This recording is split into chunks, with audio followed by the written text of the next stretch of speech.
살아계신 하나님, 이 자리로 저희를 불러주셔서 감사합니다.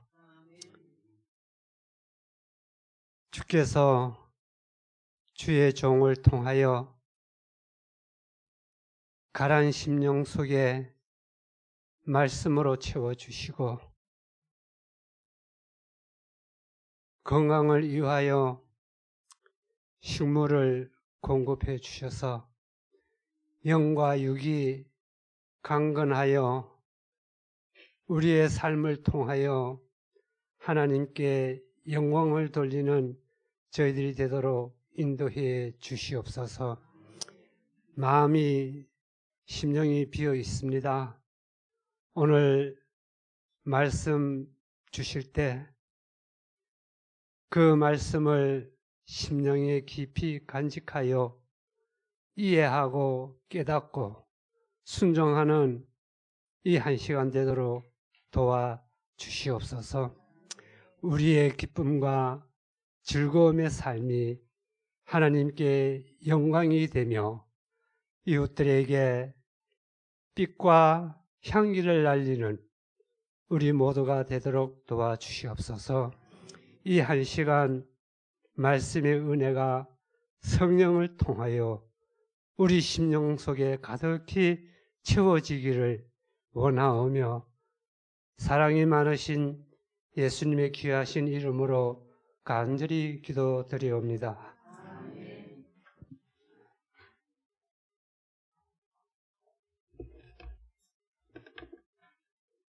반갑습니다. 또 이 저녁 이 시간을 찾으신 발걸음에 하나님께서 복을 주시길 바랍니다. 우리 요한계시록 읽겠습니다. 요한계시록 22장의 1절부터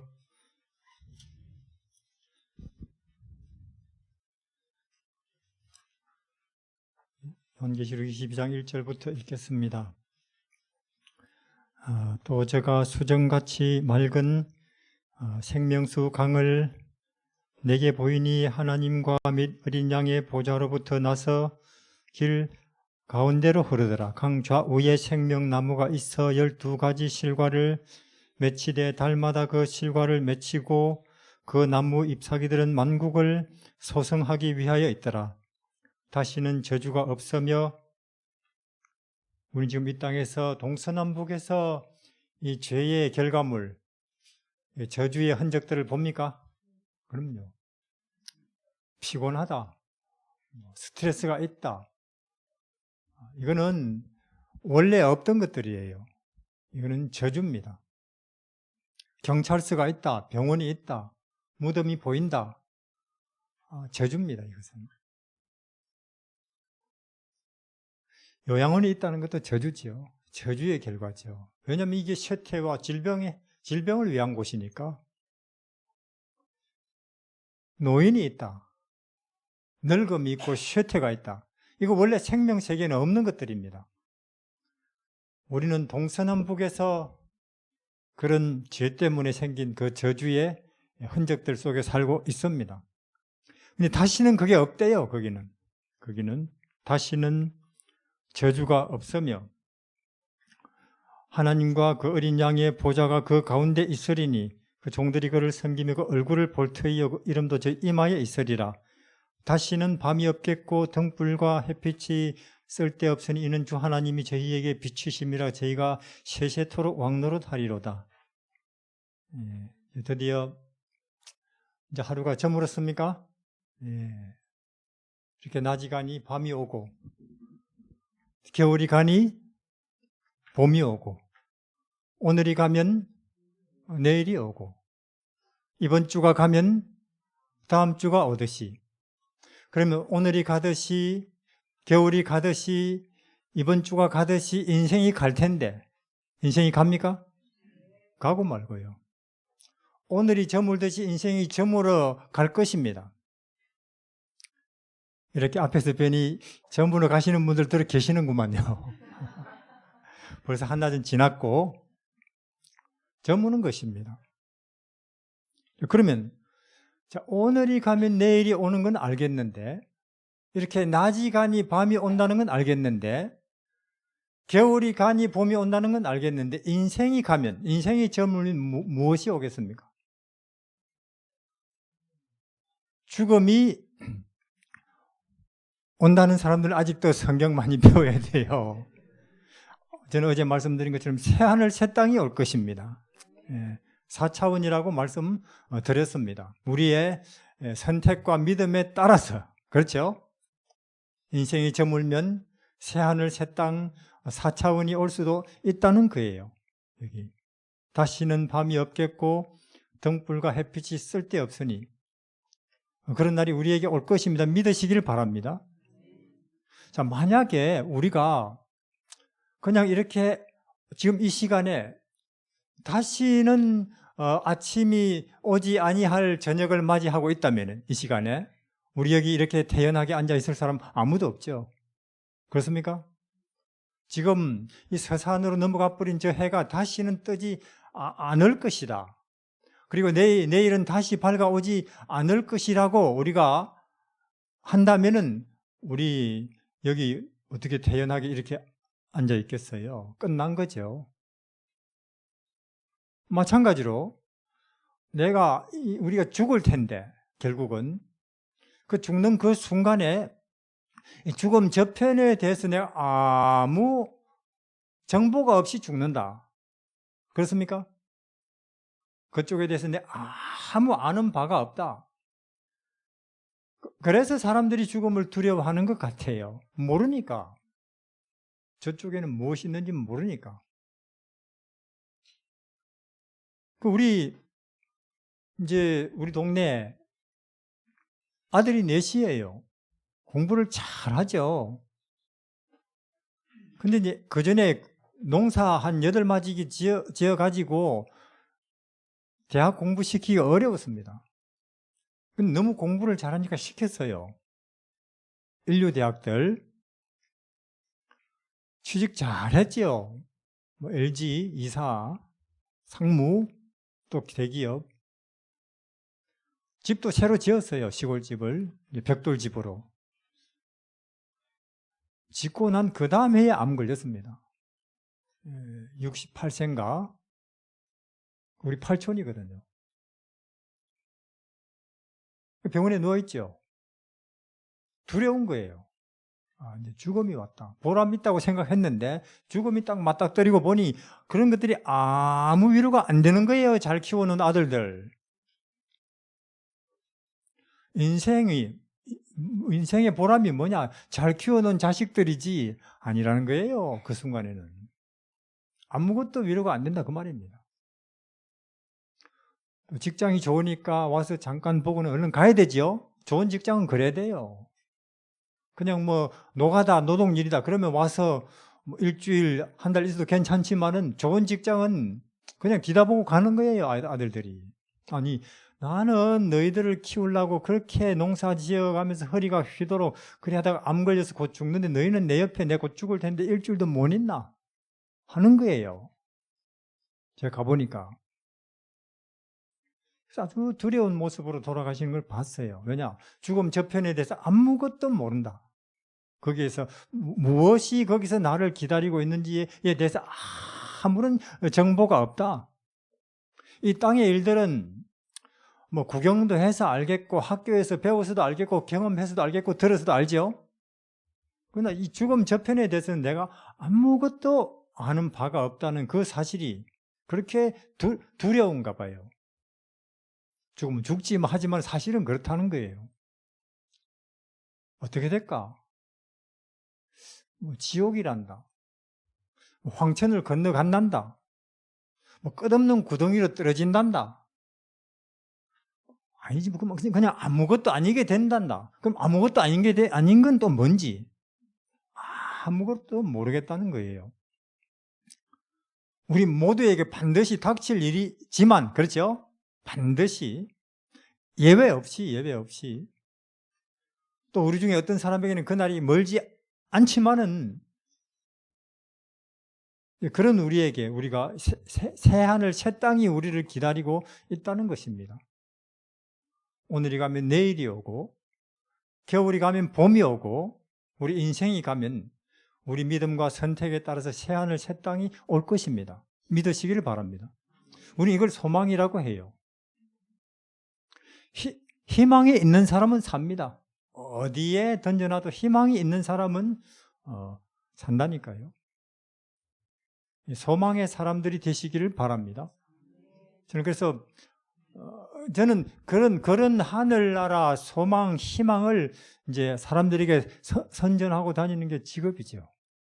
설득을 합니다. 북한 사람들에게, 중국 사람들에게, 이슬람교, 이 나라 저 나라 사람들에게. 다시는 사망이 없고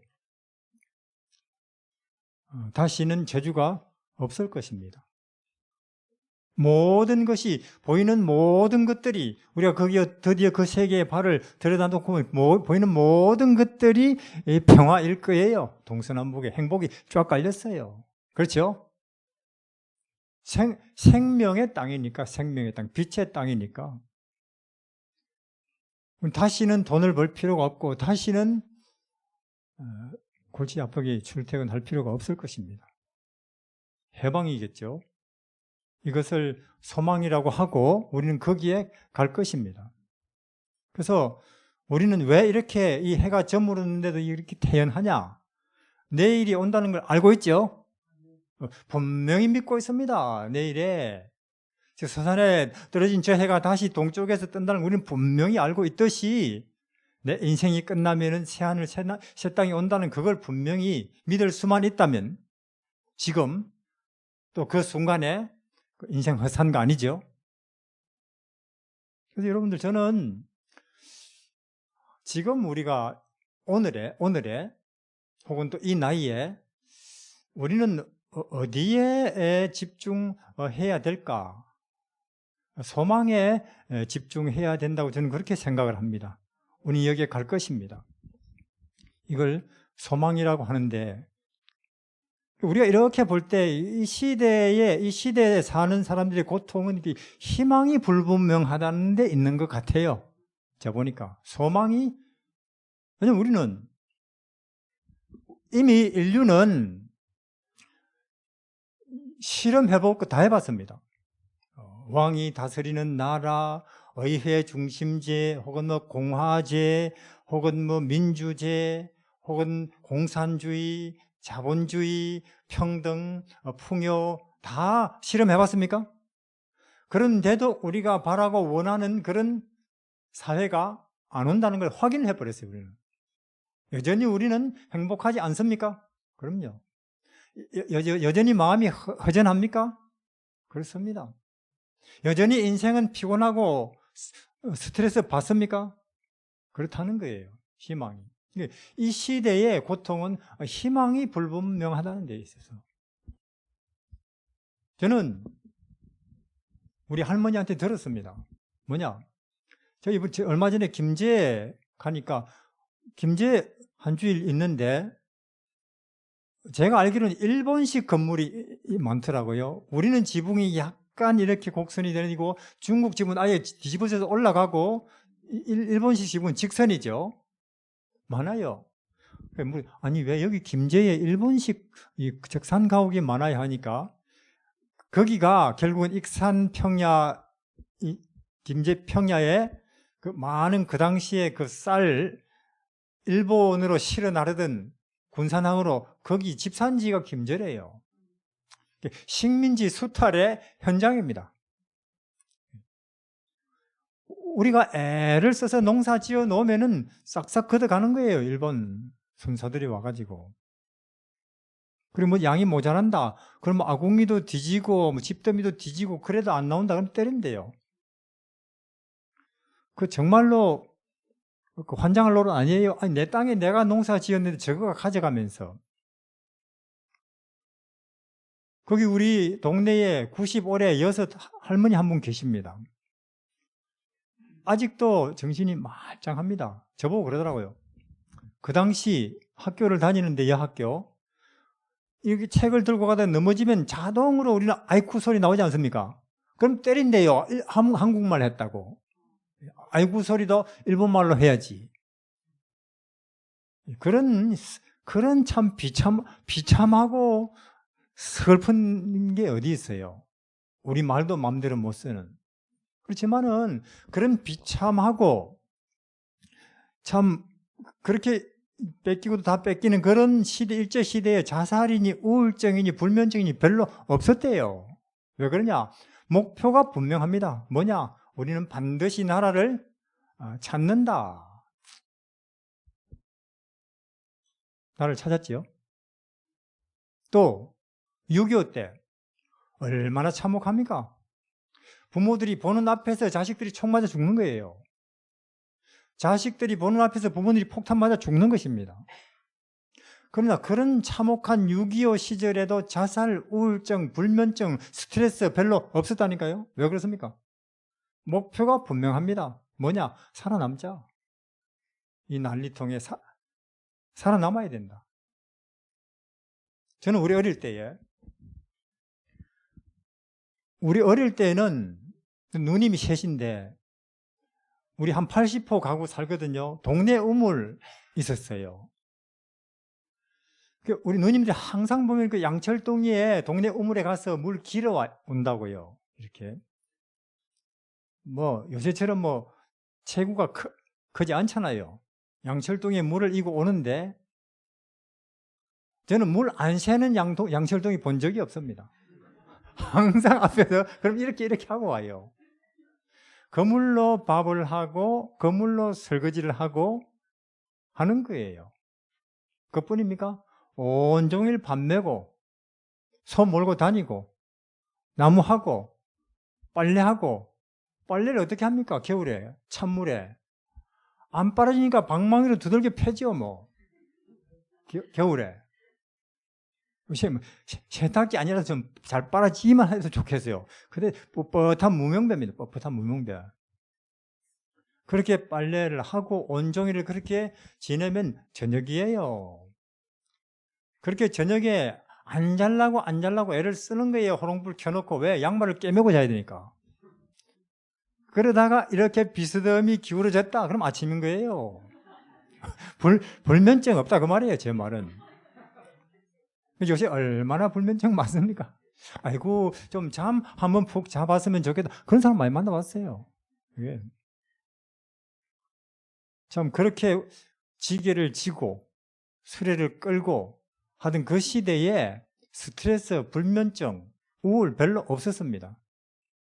목표가 분명해요. 뭡니까? 우리도 한번 잘 살아 보자 하는 꿈에 부풀어 살았으니까.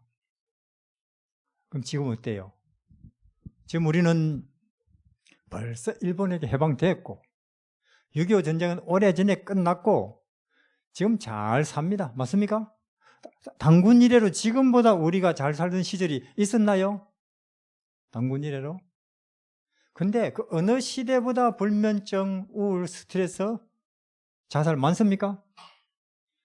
그거는 마음이 허전해서 그래요. 이렇게 풍요, 평등, 자유 누리는데도 우리 마음이 전혀 채워지지 않고 있다는 걸 우리는 압니다, 지금.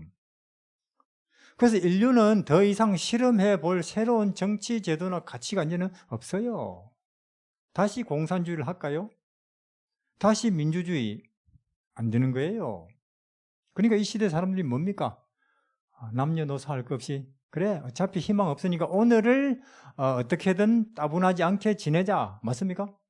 그렇다는 거예요. 그걸 위해서는 거꾸로 떨어지든지 술을 마시든지 온갖 좋은 데는 다 가보든지 도박을 하든지 한다는 거죠. 자, 이런 소망이 불분명해서 고통하는 이 시대 앞에 가장 빛나고 가장 위대한 예수님과 재림이라는 소망을 우리가 선포하면서 이 시대를 위로해야 될 사람들이 우리 아닙니까? 근데 그걸 잘 못하는 거예요, 이 시대 기독교가. 일반인들이 볼 때 기독교 큰 희망에 들떠 사는 것 같지 않다고요. 저 동네에도 재산 싸움이 있네. 기득권 가지고 서로 다투네. 주도권. 그래서 참 그러나 우리는 우리 예수 재림교회입니다. 예수 재림교회. 예수님의 재림과 함께 오는 새하늘 새 땅 4차원이라고 말씀드렸는데 우리는 거기로 갈 것입니다. 믿으시기를 바랍니다. 소망의 사람이 되자, 그 말이에요. 제 말은 소망의 사람. 저는 참 직업이 선교사니까 중국에서 근 20년 살면서 만주 벌판 참 많이 돌아다녔습니다. 거긴 뭐냐? 우리가 일본에게 나라를 36년 동안 뺏기고 통치를 받고 있을 때 이게 독립을 해야 된다 고 하는 그 거친 꿈을 안고 선구자들이 다니던 벌판이 거기에요. 요단, 해란강이라든지 용정이라든지 혹은 그런데 일송정이라 저는 다 가봤습니다. 물론 그 당시에 대부분의 사람들은 체념 포기하고 살았어요. 왜? 36년은 짧은 세월이 아니니까. 여기 아직 36년 안 살아본 사람도 있을걸요? 우리는 뭐 언제나 이렇게 당하고 살 수밖에 없지. 일본이 이렇게 센데, 심지어 어떤 사람은 일본에 오히려 협조적으로 나가고, 그런데 어떤 사람들은 아니지. 우리가 원래 이렇게 일본에 밟히고 살던 나라가 아니지. 우리 조상들이 당파 싸움 하느라고 잠시 방심하던 사이에 나라를 뺏겼지만은 우린 반드시 나라를 찾는다. 그 말이죠. 그들이 옳았습니까? 그들이 옳았죠. 그들이 나라를 찾았으니까. 저는 아니 그럼 우리는 나라를 찾았는데 왜 또 만주벌판을 돌아다니지? 나는 하나님의 나라를 확장시키고 선전하기 위해서 이렇게 하지, 그런 생각했어요. 별로 하는 것도 없으면서. 근데 물론 지금 이 시대 사람들이 다 그렇게 생각할 거예요. 언제나 뭐 그냥 세상이 이렇게 고달프고 힘들고 병들고 늙어서 그렇게 죽고 끝나는 거지 뭐 딴 세상에 있었나? 그렇게 생각하죠. 우리는 원래 세상이 이렇지 않았다는 걸 잘 압니까? 예, 원래 우리는 에덴 동산이었고, 원래 우리는 영생이었고, 원래 우리는 행복이었죠. 우리 조상 아담과 하와가 잠시 방심하는 사이에 뺏겼지만은 우리는 다시 새하늘 새 땅이 회복될 것이라는 걸 믿죠. 세상 사람들이 우리가 언젠가는 우리가 옳았다는 사실을 알 날이 올 것입니다. 우리가. 그러니까 그날에 그때에 부끄럽지 않기 위해서 너무 그렇게 세상에 아부하지 마시기를 바랍니다. 그날이 올 거니까. 그래서 그날이 반드시 옵니다. 믿으시기를 바랍니다. 그날이 오면, 우리 시문 선생님이 그날이 오면이라는 시를 썼죠. 상록수라는 그 책을 쓰신 분이 그날이 오면, 독립이겠죠. 그분 입장에서는 그날이 오면 동해 바닷물이 기뻐 노래할 것이고 백두산이 춤을 출 것이고, 나는 그래서 거기 보면 나는 내 가죽을 벗겨서 북을 만들어서 그걸 메고는 골목 다니면서 독립을 노래하리라, 그런 시문 스님 시가 있어요. 근데 결국 시문 스님이 그 독립을 못 보고 감옥에서 죽었습니다. 우리는 그 덕을 보고 있고, 윤동주 씨도 마찬가지죠. 하늘이 우러러 한 점 부끄러움이 없기를. 맞습니까? 근데 나는 나무 이파리가 바람에 흔들리는 것만 봐도 부끄럽다. 왜 그러냐? 나라를 일본에게 뺏긴 그 식민지의 젊은이가 어디서 뭘 한들 안 부끄러울 수가 있느냐, 그 말이에요. 맞습니까? 나라를 뺏겼는데, 그 빼앗긴 나라의 젊은이인데 그런 시를 쓴다고요. 그래서 이제 우리 별을 해는 밤에 보면은 만주에 있었던가 봐요. 하나님, 어머니라 그래요. 어머니. 참, 이 별빛이 내린 이 가을 언덕 위에 저 별들이 저렇게 멀듯이 우리나라 독립도 멀어만 보인다, 그 말이죠. 그러나 별들이 멀지만 별이 존재하듯이 우리 독립도 언젠가는 오겠지요. 윤동주 씨의 바람입니다. 그 당시에. 존재하니까. 그래서 나는 저 별빛이 내린 언덕 위에 내 이름을 써놓고 윤동주, 그 이름이 내가 봐도 부끄러운 이름이라서. 왜? 식민지의 나라를 뺏긴 젊은이의 이름이니까. 내가 봐도 부끄러운 이름이라서 흙으로 덮어버렸습니다. 그러나 우리 언젠가는 우리나라에도 독립이 오면, 내 이름자 묻힌 이 언덕에도 봄이 오면 여기도 자랑처럼 풀이 무성하겠지요 하는 그런 시를 쓰고 저항하다가 윤동주 씨는 결국 못 보고 감옥에서 죽었어요. 근데 그걸 우리는 누리고 있죠. 자, 보세요. 36년 동안 밟히다가 해방, 독립, 그렇게 감격스러운데 지금 우리는 몇 년째 우리는 지금 죽음의, 사망의, 고통의 마귀에게 지금 우리가 이렇게 포로로 잡혀서 시달리고 있습니까? 6,000년이죠. 6,000년. 그러나 영원하지는 않을 것입니다. 이 땅이 영원히 마귀의 세상으로 사망과 고통의 땅이지는 않을 거예요. 우리가 그걸 주장한다 그 말이에요. 누가? 하나님의 백성들이 마치 독립투사들이 우리가 영원히 일본에게 속국은 아닐 것입니다 했듯이 사실 우리가 그런 꿈을 여기서 함께 꾸자는 거 아니겠어요? 여기서. 왜냐하면 병 나아봤자 죽을 거니까. 약간 몇 년 더 길어진다는 것 뿐이겠죠? 그 뿐이니까. 결국은 우리가 이렇게 모여서 우리가 뭘 소망하자는 것입니까? 우리가 무엇을 꿈꾸자는 것입니까? 나라에 임하옵시고, 그 말이죠. 하늘에 계신 우리 아버지 뜻이 여기서도 이루어지고 나라가 이 땅에서도 이루어지고 그런 거죠. 뭐 여기 산골짜기 우리 몇 사람이 모여서 그런 거 기도한다고 되겠느냐? 아니요. 기도하면 될 것입니다. 이게. 기도하면 반드시 그렇게 된다니까요. 그래서 우리는 소망의 백성이 되어야 된다 그 말이에요. 그럼 왜 소망이 중요하냐? 우리가 시간이라는 걸 보면은 시간은 아마 미래로부터 흘러서 오겠지요? 강물이 상류에서 흘러오듯이 미래로부터 시간이 흘러서 오늘 내 현재 이 시점에까지 오면은 현재라는 게 되겠죠? 맞습니까? 그리고 현재 내게 와서 내 경험과 내 생각과 내 환경적 요소를 담고는 과거라는 곳에 가서 저장이 되겠습니까? 될 것입니다. 자, 그러면 시간이 이렇게 미래로부터 와서 지금 내 현재를 거쳐서 과거에 가서 저장이 될 텐데 과거 중요합니까? 그 과거가 오늘 내가 여기 나를 있게 하는 거잖아요. 그 과거 없이 내가 오늘 여기 있을 수가 없는 거 아닙니까? 중요하죠. 과거 중요한데 근데 어두운 과거가 있는 사람도 있겠습니까? 추억하기 싫은 과거를 갖고 있는 사람도 있겠습니까? 부끄러운 과거가 있는 사람도 있겠습니까?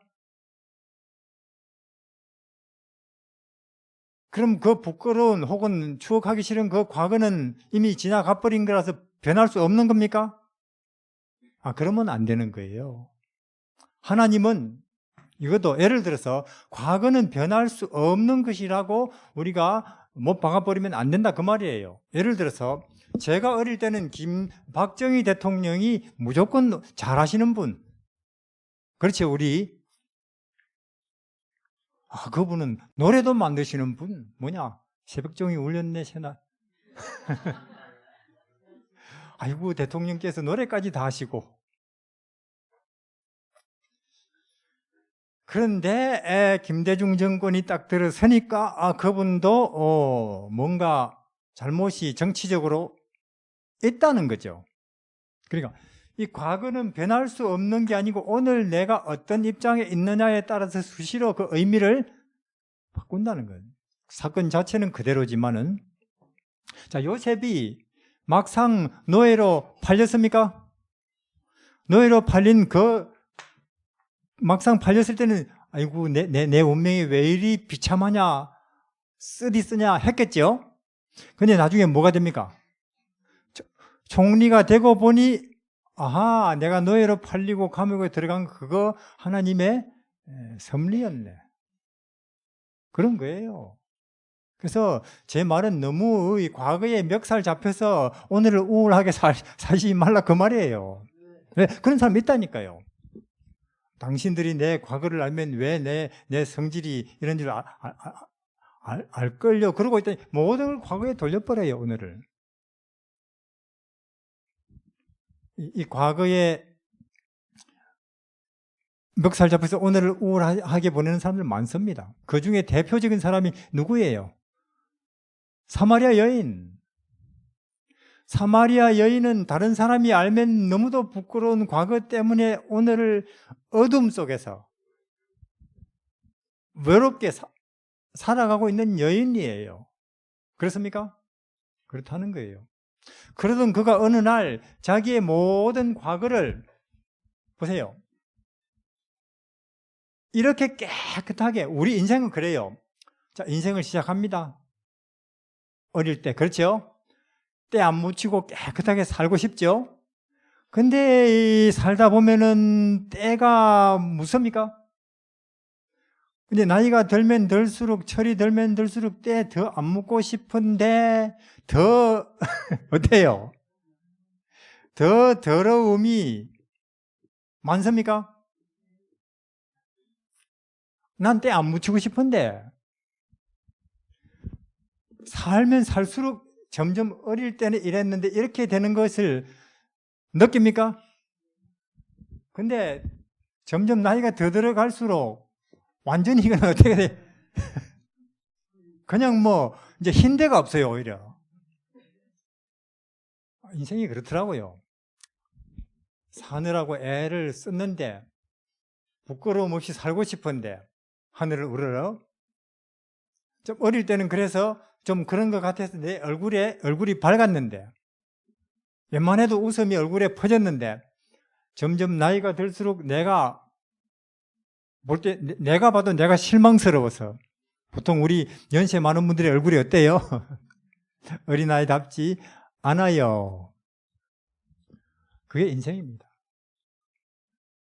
환경이 그렇고 내 본성이 그렇고 사는 날만큼 더러워집니다. 이게 어쩔 수가 없다니까요.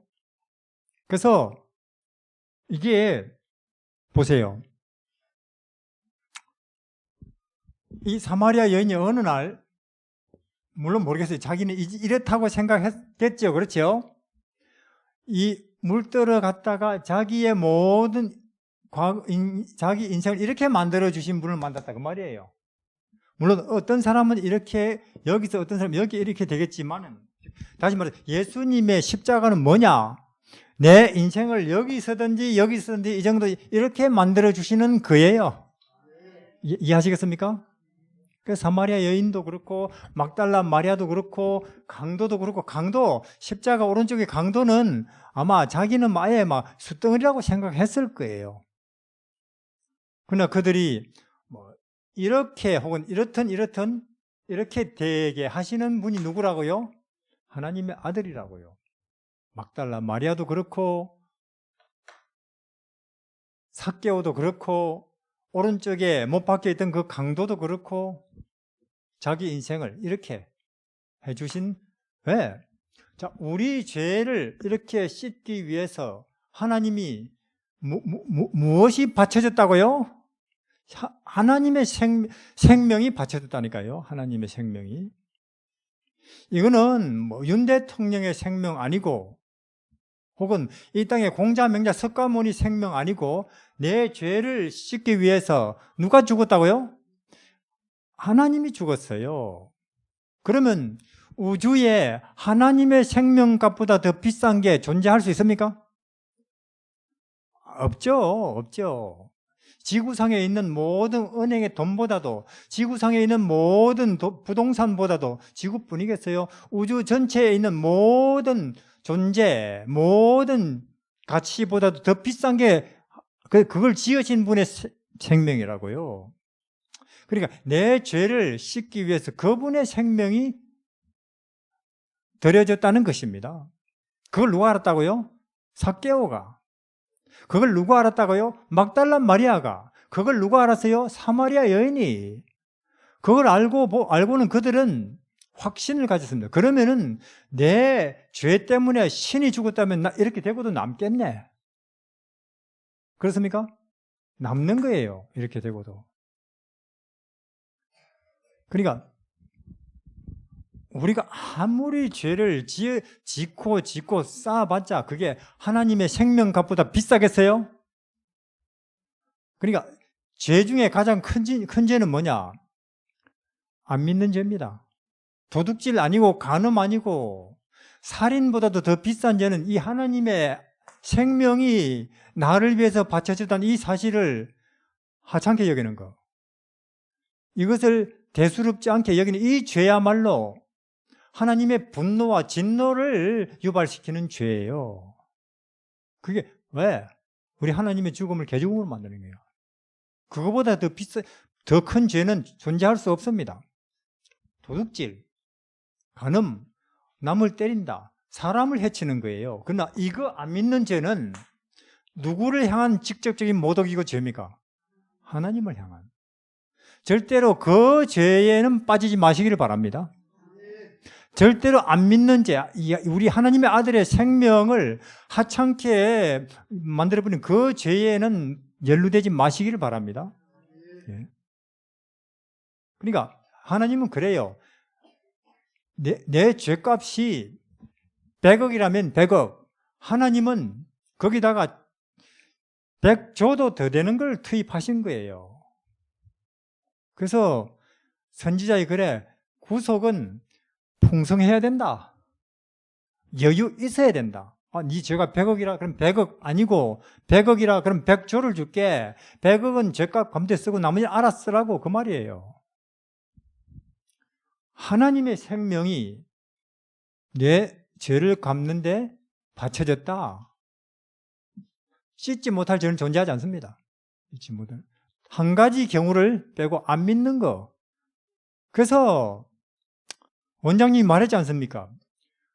목사님 말했지. 그걸 누구도 지가 씻으려고 하는 거예요. 난 그거는 뭐 그렇다 치고 난 내가 해결하겠습니다. 돌을 닦든지 내 몸을 불살하게 내어두든지 내가 해결하겠습니다. 그게 가장 어리석은 거예요. 이미 이걸 가지고 된 일을 가지고. 그래서 우리가 보세요. 외국에 가본 사람은 알아요. 이 검색대를 통과합니까? 그러면요, 이 동전이나 손톱깎이만 여기 있어도 삑 소리 날까요? 납니다. 굳이 뭐 수류탄이니 뭐 기관총 들고 갈 필요도 없어요. 요만한 동전만 넣고 가도 삑삑 소리 난다고요. 못 통과합니다. 마찬가지로 우리가 하늘에 가려고 하면은 하나님의 나라도 검색대가 있다니까요. 우리 가야 되는데 하나님의 법이 여기서 이해하시겠습니까? 하나님 율법이 이 검색대 통과하는 우리 마음을 낱낱이 검사한다니까요. 그러면 굳이 강도까지 갈 필요 없어요. 삑소리 나려면은. 내가 어릴 때, 철 없을 때, 아이고, 오리가 안 그래도 걸음이 뒤뚱거리는데 한쪽 다리를 다치니까 더 뒤뚱거리는데 그걸 보고 웃어도 죄예요.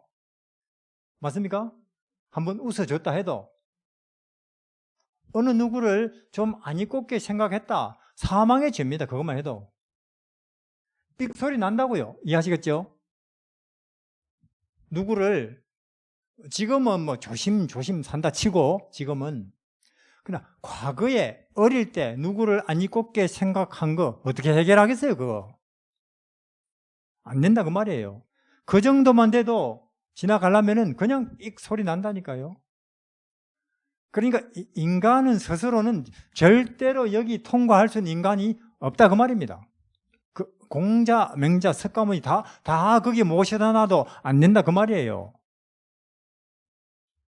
그러나 아무리 연쇄 살인범이라 할지라도, 막달라 마리아 할지라도 이 하나님의 아들이 내 대신에 죽었다고 하는 것을 실제로 다행스러워하고 감사하게 여기고 받아들이면 이렇게 됩니까?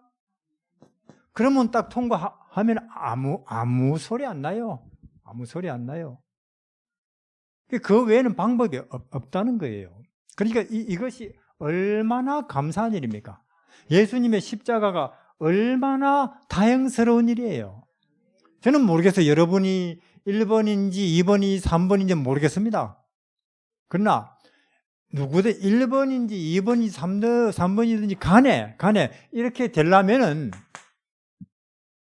하나님의 아들이 나 같은 죄인을 위해서 피를 흘렸다 하는 것을 감사하고 기뻐하면서 받아들이는 그 외에는 방법이 없다고 말이에요.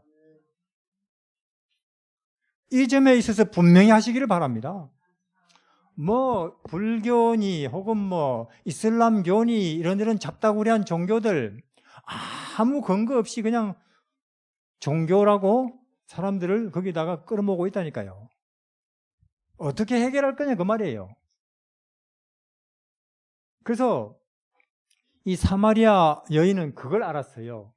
자기를 이렇게 깨끗하게 해주신 그분을 어느 날 우물에서 만나버렸죠. 자기 과거 문제를 해결해 주신. 그리고는 새 사람 됩니까? 됐지요. 전에는 우물에 사람 있으면 못 나오는 여자예요. 근데 지금은 집마다 문 두드리면서 돌아다닙니까? 나를 이렇게 깨끗하게 해주신 그분을 당신들도 좀 만나보세요 하고 집집마다 선전하고 다닌다니까요. 그래서 가만 보니까 저는 우리 기독교인들이, 신자들이 아직도 이 과거 문제가 청산이 안 되는지도 모르겠다. 교회는 다니지만은. 왜? 과거가 진짜로 청산된 사람은 달라지니까. 캄보디아 가끔 가는데 그 나라는 슬픈 나라예요. 무슨 나라냐? 한 60년 전에 폴포트라는 사람이 이 폴포트라는 사람이 극단 이 사회주의 국가를 주창하면서 약 3년 동안에 200만 명을 죽였어요. 지금도 그 프놈펜에 가면은 제노사이드 현장이 있거든요. 해골을 탑처럼 쌓아놨습니다. 그잖아요. 사람 뼈가 지금도 밟혀요. 얼마나 죽였던지. 근데 지금 캄보디아를 다스리는 사람이 훈센이 세계 최장수 독재자죠. 그 폴포트 부하였어요. 부하로서 베트남군을 끌고 와가지고 그 당시 그 극렬 사회주의 국가를 밀어내고 총리가 되니까 과거사 정리를 할 수가 있겠어요? 중국도 과거사 정리 안 됩니다. 천안문 사태 이런 것들. 뭐 대약진 운동 때 혹은 문화혁명. 왜? 뿌리가 같은 사람들이 여전히 통치를 하고 있으니까. 과거를 정리하지 않고 앞으로 전진을 한다. 안 되는 거예요. 그건 개인도 그렇고 국가도 그렇고. 우리 캄보디아 같은 나라는 불쌍한 나라. 국가적으로 전진을 못하는 나라입니다. 우리 마찬가지. 우리가 앞으로 전진을 하기 위해서는 기쁜 마음으로 하늘을 향해서 이 부분을 분명히 해야 됩니다. 내 죄 문제는 하나님의 아들의 십자가의 죽으심으로 해결됐다는 이 점에 대해서 명확히 하시기를 바랍니다. 이 점에 대해서. 그래서 과거는 변할 수 없는 어떤 고정된 사건이 아니고 오늘 그대가 어떤 입장에 어떤 위치에 있느냐에 따라 수시로 그 얼굴을 바꿉니다. 어떻습니까? 내 모든 과거를 아름답게 만들고 싶습니까? 그러면 오늘 예수님께로 가시기를 바랍니다. 오늘 내가 예수님이라는 진리를, 구원을 내가 만나면서 내 마음에 희망이 있고 평화가 있다면 내 모든 과거는 아름다운 것입니다. 그게 뭐 실패였든 혹은 뭐 시험에 떨어진 거였든, 아까 제가 저쪽에서 말씀 들으니까 암 때문에 나는 로또 맞았어요. 그런 분들 만나봐. 그런 이야기 몇 분에게 들었어요. 그런 거죠, 뭐. 무엇이 그걸 가능케 해요? 예수 구원이. 오히려 암 걸린 이 사실도 내가 그것 때문에 이렇게 복을 받고 있습니다. 그런 이야기 한다니까요. 근데 오늘 내 마음이 왠지 불안하다. 희망이 없다. 그러면 내 모든 과거는 잘못된 겁니다. 그때는 붙었다고 혹은 합격했다고 좋아했는데 그 일 때문에 내 오늘 마음이 내 하나님과 이렇게 멀어졌구나. 과거를 아름답게 만드시고 싶습니까? 그러면 오늘 예수께로 가시기를 바랍니다. 그러면 내 모든 과거는 하나님의 섭리 속에서 이루어진 일이 된다는 거죠. 그렇게 과거보다는 오늘을, 오늘이 중요해요? 내일이 오늘이라고 방금 말씀드리고 있는 것 같은데 사실은 왜냐? 자 보세요. 자 이게 자 보세요. 만약에 올해 가을에는 고구마가 엄청나게 비쌀 것이다 하고 내다본다면 지금 농부들은 다 뭐 심으려고 준비할까요? 고구마. 그러니까 오늘 내 행동이나 오늘 내 마음의 평화는 오늘 그대가 얼마나 벌고 어떤 집에 사는가가 결정하는 게 아니고 그대의 미래에 무엇이 그대를 기다리고 있는 거기서 결정된다 그 말이에요. 소망이. 예를 들어서 보세요. 이 사람 높은 사람, 그렇죠? 높잖아요. 돈 많고 배운 거 많고 또 집이 높고 사람들 존경하고. 근데 이 사람이 비록 이 위치에 현재는 있지만 여기서 바라볼 더 좋은 미래의 희망이 잘 안 보인다. 그럼 이 사람은 우울한 거예요. 술 먹고 싶고 술로도 해결 안 된다. 마약 써보고. 요새 우리 대한민국에 마약 소비 많아요. 마약을 해도 허전하다. 뛰어내려버리자 하는 거예요. 그런 사람 있습니다. 아이고, 뭐 인생이라고 하는 기차를 타긴 탔는데 타고 가다 가면 결국 종착역이 늙어서 병들어서 죽음이네. 화장터네. 끝까지 가볼 필요 없네. 미리 내려버리자 하는 사람 있다고요. 아까 저 어떤 사모님도 그런 말씀을 하시더라고요. 그건 맞는 말입니다. 깊이 생각해보면 인생을. 그럼 왜 사람들이 자살을 안 하느냐? 생각 없이 사니까. 예.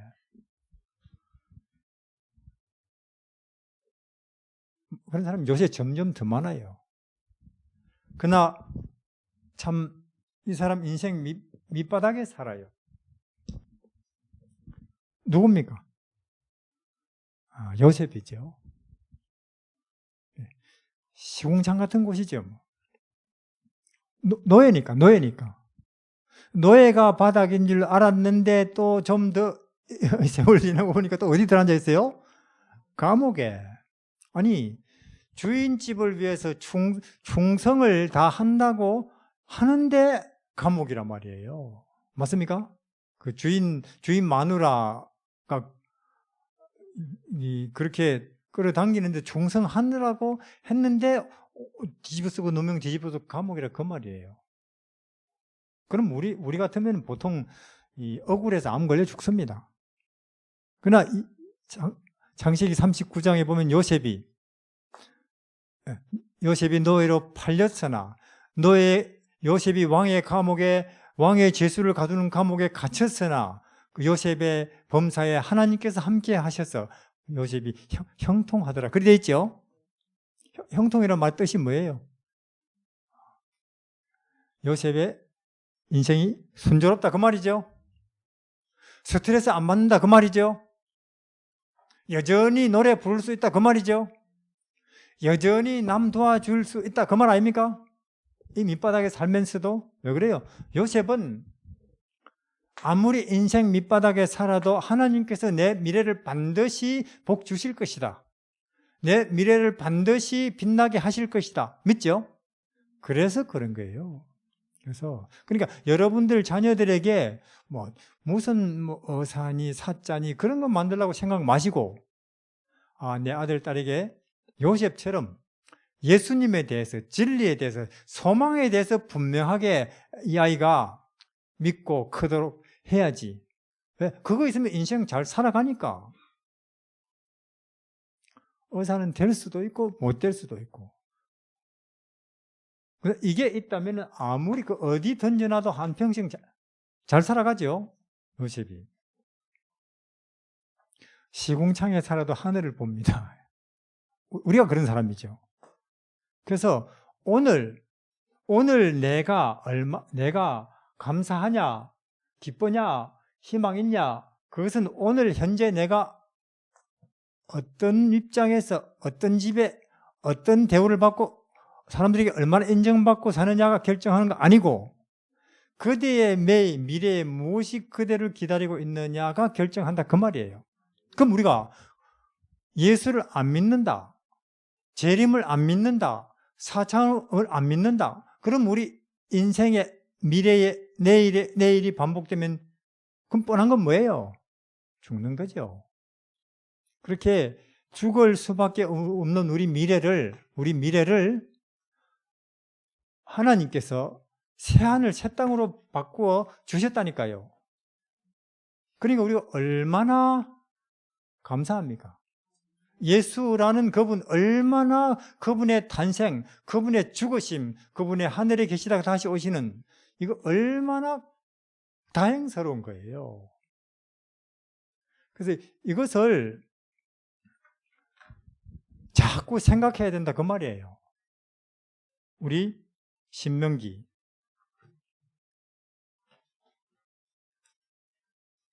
6장. 저는 제가 무슨 말씀을 드리고 있느냐 하면은, 이 기독교가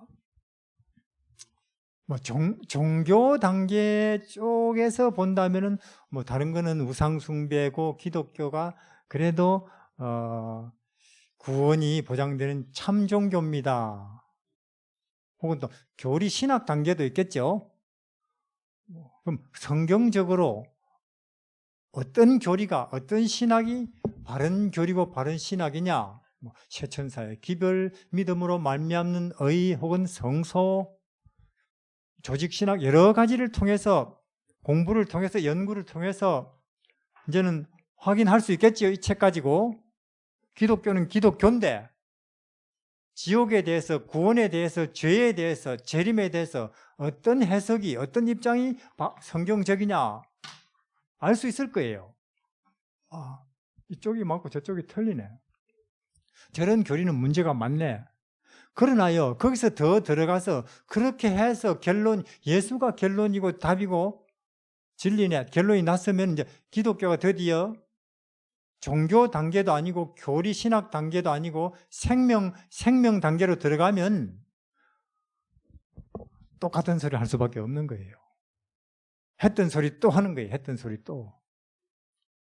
마치 영양학 단계쯤은 연구해야 되고, 왜 고구마가, 왜 감자가, 왜 우리는 비타민을 혹은 또 무기질을, 그 연구 분야 방대합니다. 그러나 그렇게 해서 영양학을 공부해서 그러니까 고구마 건강에 좋아요, 감자가 좋습니다 결론이 나면은 그 다음부터는 줄기차게 고구마 먹었어요? 그 말을 할 수밖에 없는 거예요. 예, 어제 먹었는데요. 그럼 오늘도 먹어야죠. 아침에 먹었는데 점심에도 먹어야죠. 같은 이야기를 이렇게 생명 단계로 들어가면은 똑같은 이야기를 반복할 수밖에 없는. 그 예수님이 똑같으니 내가 길이고 진리고 생명이다. 나를 먹고 마시라. 나는 나무고 가지다. 이런 이야기는 생명 단계의 기독교를 말하고 계신 거예요. 예수님께서. 교리 단계가 아니고. 저도 사람들이 저보고 왜 당신은 허구한 날 똑같은 소리를 하여? 우리 이 몸, 즉 생리적 생명이 결국은 그것이 왜 고구마가 좋은지 연구 과정은 길지만 결론은 고구마니까 어제도 먹고 오늘도 먹고 내일도 먹고 그렇죠? 우리 어제 먹은 똑같은 밥 먹고 오늘도 그거 먹고 살잖아요. 마찬가지로 오늘 먹은 그것도 내일 그거 먹고 또 살겠습니까? 생명 활동을 위해서 몸이 그렇듯이 내 마음의 평화가 지속되고 내 마음에 다른 사람을 너그럽게 용납할 그런 사랑이 있기 위해서 또 내 마음에 희망이 있기 위해서는 예수 먹어야 되는 게 또 나를 과거와 현재와 미래의 모든 문제로부터 해결해 주시는 예수님 또 들여다봐야 된다 그 말이에요. 그래서 신명기 6장에 4절에 이스라엘아 들으라. 이거는 이스라엘 사람한테 하는 소리지 아니죠. 이스라엘, 저는 들은 이야기지만 이스라 그 말은 믿는다 본다 그 뜻이라네요. 또 엘은 하나님이라네요. 그러니까 이스라엘이라는 하나님을 믿는 백성 혹은 하나님을 보는 백성 그 뜻이라네요. 우리죠. 들으라. 우리 하나님 여호와는 오직 하나인 여호와시니 너는 마음을 다하고 성품을 다하고 힘을 다하여 네 하나님 여호와를 사랑하라. 오늘날 내가 네게 명하는 이 말씀을 너는 마음에 새기고 네 자녀에게 부지런히 가르치며 집에 앉았을 때, 길에 행할 때, 누웠을 때, 일어날 때 이 말씀을 강론할 것이며 너는 또 그것을 손목에 메어 기호를 삼으며 네 미간에 붙여 표를 삼고 내 집 문설주와 바깥문에 기록할지니라.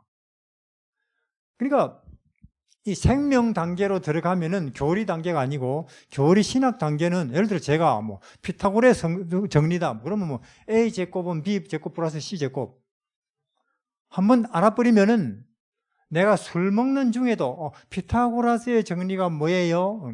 A 제곱 플러스 A 제곱은 B 제곱 플러스 C 제곱 답 나오죠? 술 먹는 중에도 그런 거는 하나의 원리고 교리적 분야니까. 그러나요, 내 마음에 예수님과 함께 있는 데서 오는 평안이나 희망은 잠깐만 눈을 딴 데로 돌려도 싹 사라져 버립니다. 맞습니까?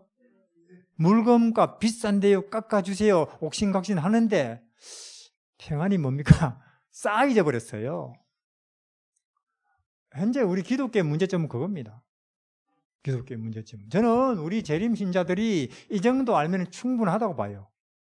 특히 재림교회 사람들은 이 정도만 알아도 충분한데 잊어버린다는 거죠.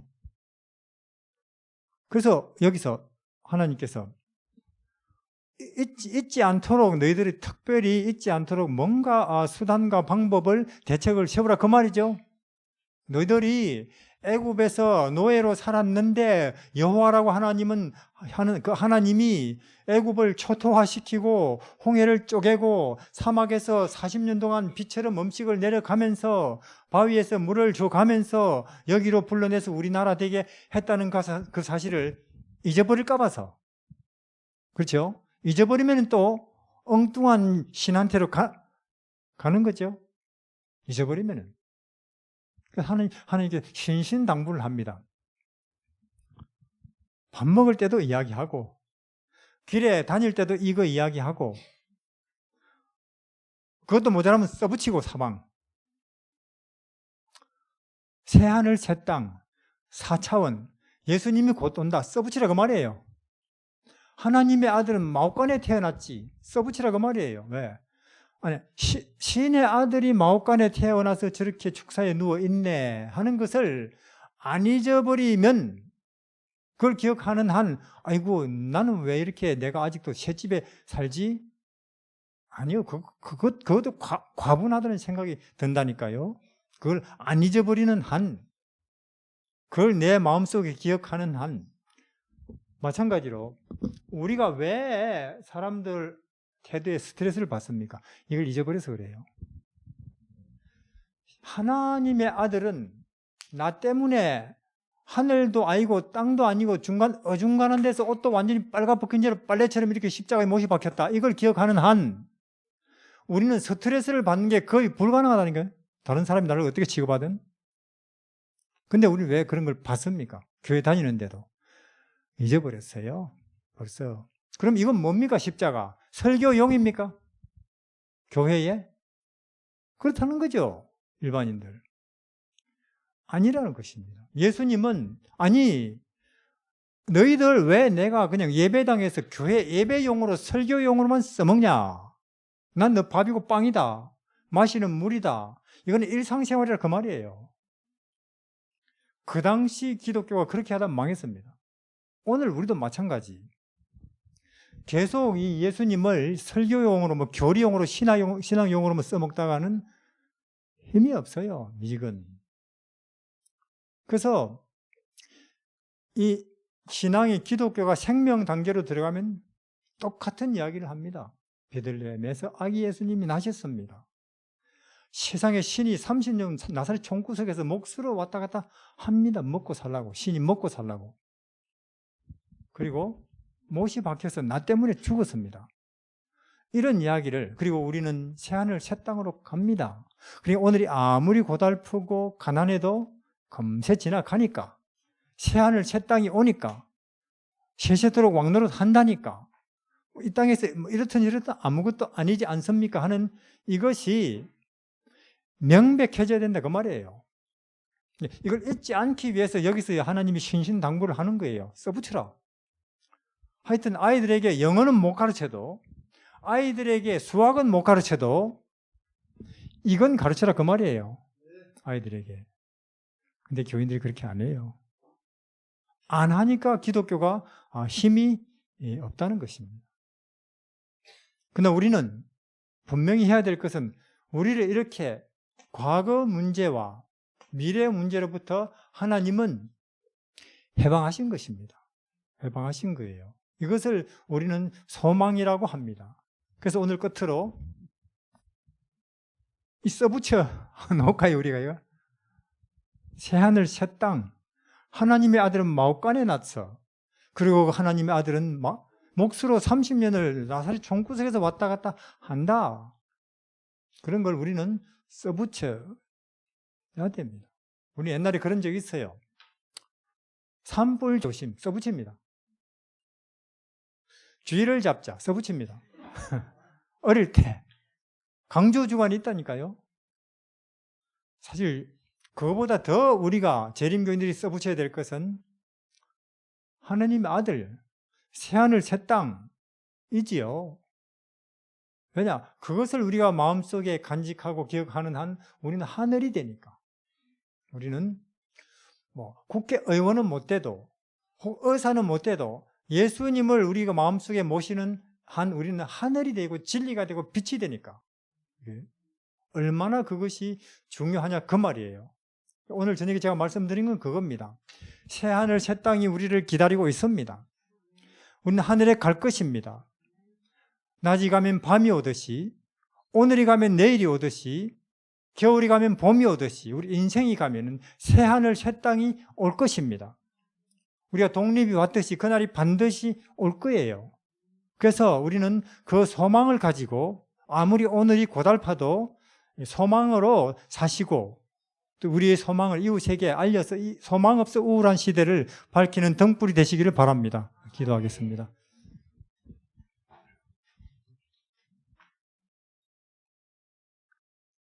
하늘에 계신 우리 하나님, 우리 인류는 지금까지 모든 것을 다 누려보고 또 실험을 해봤습니다. 그렇지만은 우리가 지금까지 추구하고 또 애써서 발견했고 또 건설한 것들 속에서 답이 없다는 것을 우리는 잘 압니다. 우리 하나님, 우리는 정치라든지 경제라든지 풍요라든지 자유라든지 이 모든 카드는 다 이미 사용해 보았습니다. 그러나 그것들 가운데 해방도 없고 소망이 없다는 걸 우리는 잘 압니다. 이제 우리에게 마지막 남은 카드가 있다면은 예수님이고 예수님의 재림인 것입니다. 그래서 우리가 아직도 우리가 온전히 실험해보지 않은 남은 카드인 예수님을 주목하고 그 안에 숨겨져 있는 하늘의 비밀의 눈을 뜸으로써 우리도 이 세상 수고하고 무거운 짐진 인생살이에서 자유케 되고 또 소망을 하늘에 둔 소망의 백성들로 거듭나게 하여 주십시오. 예수님 이름으로 기도합니다.